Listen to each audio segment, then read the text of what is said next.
All right, take two. I started recording this video and I had to stop. I had an issue with my tripod.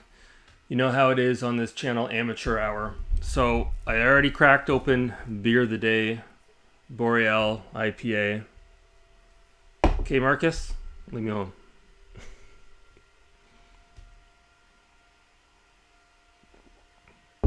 So I wanted to give my quick and dirty thoughts on the Microsoft Summer Showcase, the games reveal showcase.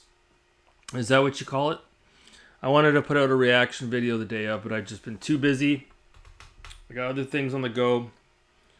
YouTube is on the back burner lately. Lots of other stuff on the go, unfortunately. But yeah, I wanted to put out a little bit of a hot take here as I try to put down my sip of beer here. So actually, before we even get into that, I wanted to just say I've been bouncing around a lot lately. Just haven't been able to commit to a game. It happens once in a while. And I finally put on Return to Monkey Island on the Nintendo Switch. And I'm absolutely absorbed in that game right now. I think it's fantastic. I'm having a good time. I'm not going to play anything else until I beat Return to Monkey Island on the Nintendo Switch. But I am really enjoying it. It's a real nice throwback to those old ScumV point-and-click adventures from the early 90s. So yeah, I am really enjoying that a lot. So anyways, let's talk about the Summer Games Fest quickly here.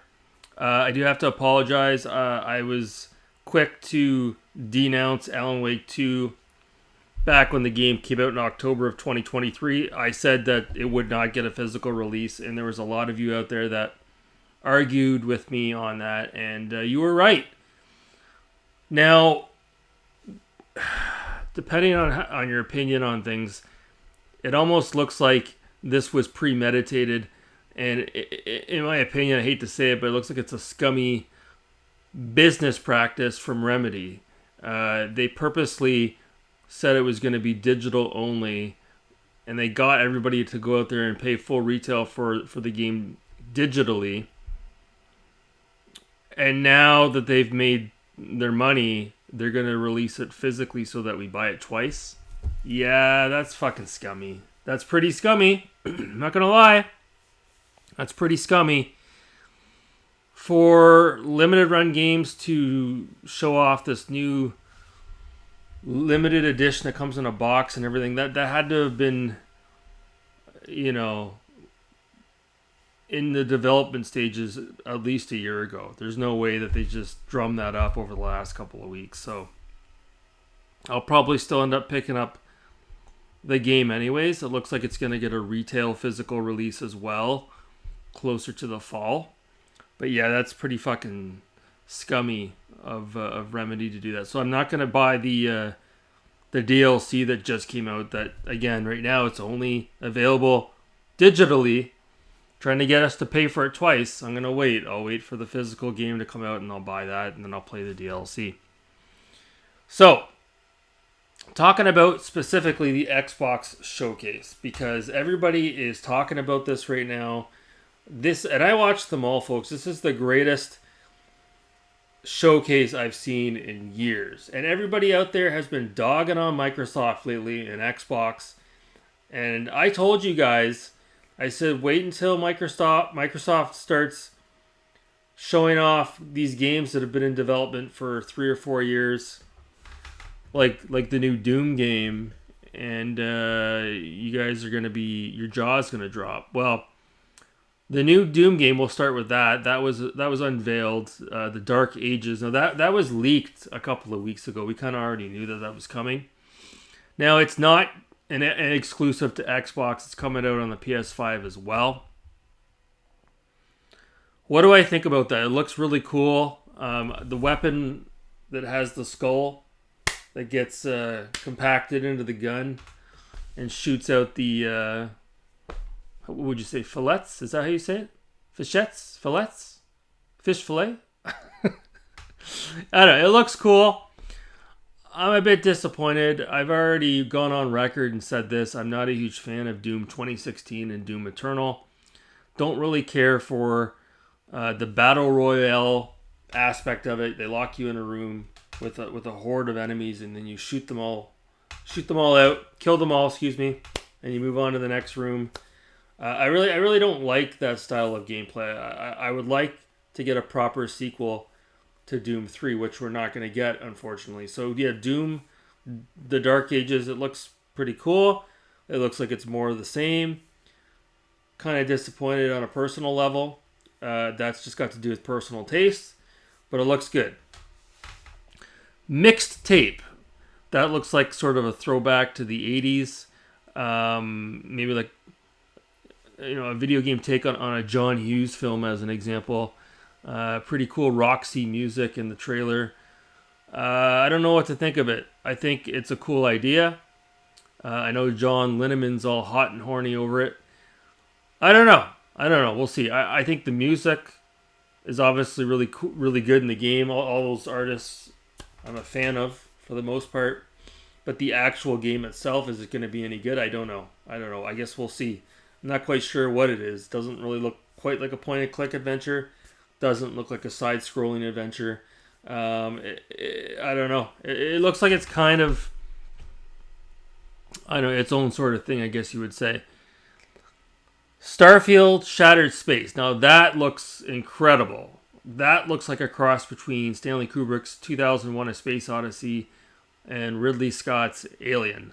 I am very excited for that. I'm disappointed that when Digital Foundry did their coverage for the Xbox Game Showcase, they glossed over Shattered Space and didn't talk about it. On a personal level, I think that's the most impressive thing that I saw out of the Xbox Showcase. I've already paid for Shattered Space. I bought the limited edition version of Starfield, which came with the voucher to download Shattered Space when it's available sometime in 2024, hopefully in the fall.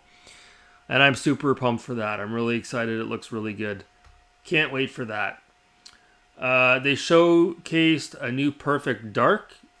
I don't really care about that. They showcased, what else? Oh, a new Gears of War. So it's an Origins spin on things where it's going back like 13, 14 years before the first game. That, we don't know what it looks like yet, but obviously that trailer was awesome. That was so cool. And I think for a lot of us, when you play the modern Gears of War games, which I actually haven't played yet, but just you see them. Obviously, they're not done by Epic. It's done by the coalition, the internal dev team at Microsoft. Those games look good. For me personally, it's tough to see an older Marcus Phoenix. And so for them to go back before the first game, and you get to play as a younger Marcus Phoenix, and you got Dom there with you. That, I imagine that's going to be incredible. That's going to be really good. We don't know when that's coming out. I imagine that's probably going to come out sometime next year, maybe the year after. But yeah, very excited to see Gears of War again. I'm so far behind with regards to my backlog, guys. I played all the way through the first Gears of War, played halfway through the second, put it down, didn't finish it, haven't played the third. I have Gears of War Judgment, so I have the 4 original Epic releases, and then I don't have Gears of War 4 and I don't have Gears of War 5. So I've got a lot of work to do as far as Gears of War is concerned, but I do love Gears of War, absolutely. They showcased a new Fable game. Don't really care about that, to be honest with you. And they showcased a couple of other things as well. I just can't really, I don't have it in front of me. This is just off the cuff. But really for me, Shattered Space is what I'm really excited about. And of course, like I said, Gears of War as well. The new Doom game, I'm going to pass on that. I don't know. I didn't beat Doom Eternal. I got to closer to the end. I beat Doom 2016. And I played what I've wanted to play from the modern Doom. I don't think Doom Eternal is going to reinvent the wheel. So, but yeah, as far as a games showcase is concerned, it was a nice throwback. I think it really did reinvigorate a lot of people's interest in Microsoft and Xbox, because that seems to be all that everybody is talking about right now. And it was even cool to see they're releasing color combinations for the Series X, which I think is the right thing to do. It's too bad it took them this long to do that. And there's an all digital Xbox Series Series X, and it's all white. And I think we all knew that was coming as well. So, Sarah Bond, looking hot as hell for 46 years old. Good Lord. Good Lord. Phil Spencer's looking buff as usual. All jacked up. He's obviously been on the treadmill. But that's it. I'm probably forgetting some other stuff as well. But for the most part, it was really good. It was a really entertaining watch.